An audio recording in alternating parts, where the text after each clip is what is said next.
Changing state regulations on hemp to prevent confusion for law enforcement. This after an expensive lawsuit. Good evening, everyone. Welcome to News 2 at 6. I'm Bob Mueller. And I'm Haley Wilgus. News 2's Caitlin Quisenberry has more on the bill's impact and the reasons behind the revisions. Caitlin. The amended version of the bill allows THCA, which can get you high when it's burned if there's enough in the product, but it will change sales and marketing of the product. In this bill as amended, these products will not be sold in a convenience store or a grocery store.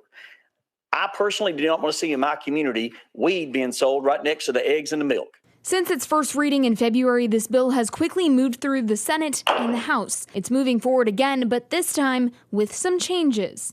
The bill does allow for trace amounts of THCA, but nothing you could get high on, whereas the amendment does allow for, as the chairman described, a THCA that's lit then turns into marijuana. The bill has a couple other new rules for the hemp industry, including the banning of synthetic hemp, a ban on advertising hemp products as cures or treatment of any human illness, and direct-to-the-consumer shipping. The Alcoholic Beverage Commission would take over state enforcement for retailers and wholesale. Those are the folks that already regulate intoxicating liquors, intoxicating substances. Supporters of the bill say labeling requirements will help law enforcement recognize legal versus illegal hemp products. This comes 1 year after a $1 million lawsuit was filed in Spring Hill after officers seized legal hemp products. I mean, they posted on Facebook like 10 minutes into the raid that they were raiding all of us. It was a federal raid. It feels like we got stolen from. For Franklin Hemp business owner of Green Daisy, this bill has left the future of his company uneasy. We lose sleep every night. Our entire lives are invested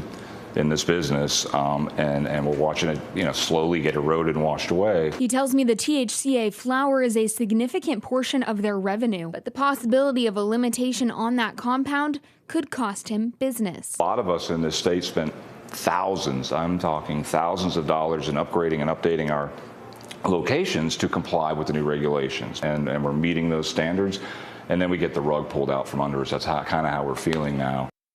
This act will take effect on the 1st of January next year if it passes. Haley.